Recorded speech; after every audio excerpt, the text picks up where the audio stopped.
Okay, so this is going to be my last attempt for today. I want to get this video up, so I just tried doing it twice now, and I kept saying, because my brain is all over the place, and I just want to make sure that this video comes out good for you guys, and that you guys can understand what I'm actually trying to tell you guys, and the story. So, my video for right now is going to be a story time on my dad, and the story of how he got sick and his whole journey, pretty much. It's a four year long journey, but I'm not gonna like say everything that happened. I'm just gonna explain it in bits and pieces. I'm gonna explain in detail how it happened and leading up to why it was 4 years. Um, so this happened in August of 2013. My dad was taken to the hospital, and I didn't know anything of it at the time until my cousin messaged me asking me if my dad was okay, and I was a little confused on why she was asking me that, because I had just literally talked to my dad that day, but it was earlier on. And so I called my dad asking him if he was okay, and sorry, I'm getting notifications on the computer and on my phone for the same thing, because I was looking for the community tab on YouTube. That was in my last video I just posted. So back to my story. My dad was taken to the hospital, and I called my brother, or my dad's phone, and my brother ended up answering the second time because my dad didn't answer the first time. So I was like, something's wrong. So when my brother answered, I asked him what's going on, because I got a message asking if our dad was okay, and I was confused as to why I didn't know that something was going on. So he didn't really say anything. He was really quiet. Sorry about that. And I keep hearing things. Anyways, when my brother told me that my dad was taken to the hospital, I lost it. I started crying, and I was a mess. And so my sister came running into the room, because I was in the living room, and I think she was in her room or something like that. And she was asking me what was going on, what was wrong, why was I crying, and I couldn't let it out. I couldn't speak. It was very hard. And then when I finally was able to tell her, I told her our dad was rushed to the hospital, and she's like, what? What's going on? What hospital is it? And so I asked my brother, what hospital are you guys at? Because our sister wanted to know. And so I told her what hospital it was, and she called the hospital, and the hospital explained to her what happened, because at that time they finally knew what was the cause. My brother didn't even know yet, and I was still on the phone with him. So I told him, I was like, well, they're telling our sister that he was having a brain bleed, and that's what was and then later on we found out, I'm just going to tell you guys now, that he had a brain aneurysm, and that's why he was having the headaches, because his brain aneurysm ruptured, but somewhere in his brain blocked the blood from like flowing through his whole entire brain. So that's why he lasted the whole week that he did, because it actually happened at the beginning of the week that I came home to visit. And so when they let us know, I let my mom know as well, because I wasn't sure if my mom even knew, since I didn't know. I wasn't sure. And so I called her, and I let her know exactly what had happened, because our sister had called the hospital, and that's how we found out what he was what they found out and what he had and stuff like that. And so my mom was trying to find a way home. Meanwhile, I'm freaking out because I'm all the way in Fresno, and we live in Sacramento, and that's where my dad was, Sacramento. And so I was trying to find out how I could get my sister to come up here, because I really wanted to be with my mom and my dad. And so that night, though, my mom and my aunt really were trying to keep me updated, because my mom got home. somebody came to my grandma's and got her. And so, let's see what happened next. So the doctors were trying to figure out what solution they were going to go with, because there was like 3 different options. I think there was brain surgery, there was somewhere where they take like a scope up there and like get rid of it or something, I don't know. Anyways, my mom and my aunt was with my mom behind everything throughout the 4 years. So at the very beginning, she helped my mom decide which route they would go, and they decided to go with the brain surgery. My dad was awake and he could talk, he could speak, but they decided, I'm sure my dad decided to do this too, the brain surgery. So the brain surgery was a 10-hour long surgery, and it was going to be happening the next day, which would be August 21st, and I was still in Fresno. We woke up, actually I didn't really even get any sleep. So the next morning, though, they let us know that they were doing the brain surgery, and it was going to be starting at 2 o'clock in the afternoon and be going until it ended. The surgery actually went longer than planned, but when we woke up, I told my sister, I said, my dad had just sent me money to help me out while I was living with them. So I told her, I was like, my dad just sent me money, so if we can I need to get up there, because I need to be with him, and I think we both need to. And my brother-in-law agreed with me, so he told my sister, he said, you guys need to go, I'll stay here, don't worry about anything. And so we got packed up and we headed up to Sacramento, to the hospital my dad was at, and we just pretty much sat there and waited until the surgery was over, because we missed him. We didn't get to see him before going into surgery, which I really wish I would have been able to, because there's a lot of things I regret from him being sick. After his surgery, we were able to go back and see him.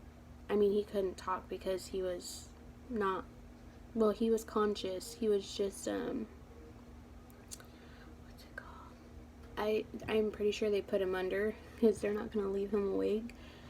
So he was still out of it, and when they took us back there, they took us to his bed, and I was just standing at the foot of the bed, and I looked at my mom, and I was like, that's not my dad. And I started crying, and I had to walk away, because it was really hard to see him look like that, because he was all purple and blue. He had no color to him other than purple and blue. Like, he looked very sick. And so we ended up going home, slept for a few hours, and we're back at the hospital early in the morning. And when we were able to see him, it was like at 3 or 4 in the morning, and we were back up there at like 8. I don't even think we actually went to sleep. I think we just went home for a few hours to rest, and then we came back. And then after that, I apologize, I don't know what's going on. Anyways, my dad was at the hospital for a few months. This happened in August. I think he was moved from the hospital in October. But while he was still at the hospital, let me tell this before I forget. When he was still at the hospital, they had a meeting with us, a family meeting, telling us that pretty much we had to let my dad go. And they didn't want to feed him or anything like that, because my dad was put into a coma because his brain was swelling up so bad, and he was freaking out about the tubes in his throat and in his nose. When he came out of the surgery, he was freaking out about it, because he didn't know why they were there, because he was just clueless, because he just came out of 10-hour surgery. So they ended up putting him in a coma, and I forget what it's called, but they put him in the coma, and from that day on, he never came out of it. So when he was there, they had that meeting with us, telling us that we pretty much had to let him go. And my mom and my aunt were very upset. When they told me, I ran out of the room because my mom and my aunt told me when I was in the room where my dad was, and so I ran out. I was like, no, I'm not letting my dad go, and you're not gonna make me starve my dad either. And so we're gonna fast forward because I'm not gonna tell the 4-year long story because there's a lot to it. I mean, if you guys would like me to go more in depth, I can make like more videos about it if you guys would like to know. But to make it short, he just was in a coma for 4 long years, and then this last year in, what was it, October, I don't know if it was the very beginning of October or it was 2 weeks before the 20th of October, my dad got actually it was 2 months, I would say. He was moved to a town near us, which is Modesto. My dad was moved to Modesto. If anybody that watches me or comes across my video, if you guys know where that is, that's where my dad was moved. My dad was in Oakland before that. And that's where he was moved after he left the hospital that was here in Sacramento. And so, he was moved to Modesto, and that's where he was going to receive better care, and he would be closer to us so that we could see him more often. And so everything looked great, and he was fine. He wasn't even being taken to the hospital. When he was in Oakland, he was taken to the hospital a lot over little things, which is good because not a lot of the people there where he was could really treat the situation as good as an actual doctor. So when he was moved to Modesto, he got really good care. Like, he got better care than ever since when he was first in the hospital up here, because obviously at a hospital you're gonna get better care than a rehab facility, which was where he was at in Oakland. And he also went to a rehab place in Modesto as well. But this place was way better. Like, they did physical therapy on him. They moved his arms and legs and hands and fingers because his hands would be stuck like this. So his hands were like this for a good 4 years. And when he was finally moved to Modesto, they would move his hands and stuff like that. So that way, if he came out of it, he wouldn't be so stiff and stuff. So anyways, in September, I would say at the end of September is when my mom first started getting a lot of calls that he was being taken to the hospital, and he was very sick, and he had a couple of things, I can't remember what it's called. But my dad, at some point in the 4 years, he had sepsis, and it was really bad, and we thought we were actually going to lose him, but they were able to treat it, and he was good after that. And that's when he was still in Oakland. So when he was moved to Modesto in September of last year, we actually found out he had sepsis again, and so he was taken to the hospital. They didn't tell us that he had sepsis at first. They told us he had something. I don't remember. It's weird. They have weird names for stuff there at the hospital, so I don't remember the name. But then we found out he had sepsis, and it was really bad this time. And so my mom got a call from I believe it was the doctor at the hospital, saying that my mom pretty much, she told him that, or the doctor told him that it's just gotten to the point where if he comes to the hospital and they treat him, he can go back to the rehab place, and then he'll be right back in the hospital again because it's just gotten so bad. So my mom pretty much had to make a decision if she wanted to keep him, putting him through that, or if she wanted to just let him go peacefully, take him off all the medications that were given to him, and to not well, no, not to not feed him, because no, they were going to feed him. But the doctor told us if we decided to just let him go peacefully, like take him off all the medications, that that in order for him to go peacefully, we would have to, or to not prolong the process of him passing, we would have to stop feeding him. And I told my mom, there's no way. I told her that because we had a meeting. We had like 3 or 4 different meetings about it. And I told my mom, I told the doctor too, I was like, no, my dad's going to be fed. If it prolongs, it's not going to prolong it. So I told my mom, and my mom told the doctor, well, we want him to be fed, even though, and so since we decided that, they ended up taking him off of the medication, and they moved him into a separate, or a different floor of the hospital where you start hospice care, if anybody knows what that is. They started hospice care, and he was taken off the medications that he was on. He was just like cut off. Like they slowly did at first, but his blood pressure started to drop, I believe, and that's why they were keeping him on the medication. I don't remember what it's called. I wish I did. But they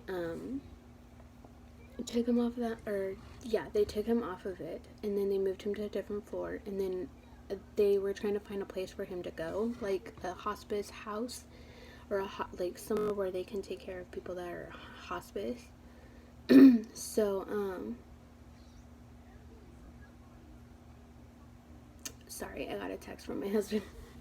Anyways, he was moved to a hospice house, and it was great. It was great. The people there was nice. They had they helped out a lot. I'm sorry if this is still all over the place. I'm still gonna upload this video, and I hope you guys can understand why my brain is all over the place. It's very hard for me to remember and explain in a way, but I wanted to get this up and explain to you guys. So when he was moved to the hospice house, the process actually started then. Just he slowly started, like, things started happening to his body that it happens during the process of passing. And the ladies there at the hospice house gave us a book on the process of it, like what will happen to their body, and like how, like, the last thing that happen, like the last thing that they lose is their hearing. So like say he passed away, like say he stopped breathing, he could still hear you for like a certain amount of time, and then that's it. So he was actually at the hospice house for 2 weeks. The first week he was doing okay, like his blood pressure was fine. It wasn't the greatest, but it wasn't the worst either. So the last week, it was my brother and my aunt that were staying there, but then my brother wanted to come home, and he was gonna watch my son, because I was pregnant with my other one right here. He's laying on the bed. I forgot to say that, but he's laying on the bed taking a nap. And yes, there's a hole in our closet door. I think I mentioned that in another video, but anyways, my brother ended up coming home so that I can go and stay with my aunt, because my aunt was going there. My dad passed away. I think it was a Friday. I can't remember. It was October 20th that he passed away. But we went there a couple days before he passed away, and so we went, I think, 3 days. So we stayed the night, and then the next day my aunt needed to come home, but the doctor said that, like, things were not looking good at all, and she didn't expect him to last that long. And so we came home, and I called my mom and told her that the doctors don't think, or it wasn't looking good. So we all came back. It was me, my mom, and my aunt, And a lot of family showed up that night. It was the night before October 19th. They were there until about like 4 or 5 in the morning, and my uncle had to end up leaving, and told us to let us know when, like, if anything happened. Which that night they told us that he only had 4 to 5 hours to live, and so it was very hard, of course. I wished my husband was there with me. Even though I had all that family, I wished that he was there. And I was pregnant, so my emotions were all over the place on top of it. So the morning that he passed away, I woke up. I had fallen asleep when all the family was still there because I needed to rest. And so I woke up, and it was, I would say, like 8:30, 8:45. And I got up because I could hear my dad, like, breathing really weird, and it just didn't sound right. So I got up, and so did my aunt. My aunt, like, shot up. She was just getting ready to lay down from the night, like, the whole night she was awake. And she was just getting ready to lay down to rest a little bit and close her eyes. And I asked her, I was like, do you want me to go get the nurse? And she said, yeah, because that doesn't sound right. And so I went to go get the nurse, and the nurse started checking him and stuff like that. And then after she checked him, she walked out of the room and came back, and my aunt and my mom were talking at the time, and I was sitting there next to my dad, and I was holding his hand at the time when the nurse started checking him again to make sure that he was breathing and stuff. And then she looked at him, like looked at his stomach area or his chest to see if he was breathing. And when she looked at me, because I wasn't looking at him, I looked at her. I was looking at her because I was like trying to see if I could tell what was going on. And she looked at me and gave me the look like he was gone. And so I looked, and he was not breathing. His stomach was not moving, like he looked gone. And so I looked at I lost it at first, of course, because that's my dad and that was my best friend. And so I looked at my mom and my aunt, and they knew something was wrong because I lost it. And so they came running over to me, and my mom was just hugging me, and my aunt was hugging my dad. And this is getting emotional now. I'm sorry, I apologize. But my aunt actually was hugging my dad, and he started breathing again, and it freaked me out because I thought that something different was happening, like he was gonna be here longer. And then 5 short breaths later, he was actually gone. And that was like the hardest thing I ever had to watch in my entire life. It's not easy at all, and I'm sure I'm not the only one that has ever, I actually know for sure I'm not the only one that has ever watched their parent pass away. And brain aneurysms are not a joke. Cancer is not a joke. Like, those things should not be taken lightly. If you guys know anything about those situations, like brain aneurysms, if you're having a headache, like a really bad headache, and it won't go away, and it doesn't feel like a migraine, you need to go to the hospital. You need to go get it checked, get an MRI, figure out what you gotta do to make sure that you're healthy. We all in our family had to get tested to make sure that we don't have that, because we can, and it'll show if like there's anything that would happen soon. And it's just a scary thing to go through, and I wouldn't wish it upon anybody. And I just wanted to put this out there so that I could bring awareness to it. I actually got, in my tattoo video, I got this tattoo for my dad, and it was gonna be a memorial tattoo after if he passed away. He ended up passing away, but then I ended up getting this. This isn't really a memorial tattoo, but it's for my dad, and it has like the date of his birthday and then the date he passed away on it. So anyways, that is the story about my dad, and I hope that I can bring awareness to whoever comes across this video. May it be my subscribers or just anybody. I hope you guys, I don't want to say enjoyed this video because it's not a video to enjoy, but I just hope that I could bring awareness to all of you guys out there, and you guys can understand how serious some situations can be and scary it can be. This video is very long, and I hope that I'm able to upload it after this. So I'm going to go now, and I will see you guys in my next video, which should be a mukbang here in the next few hours.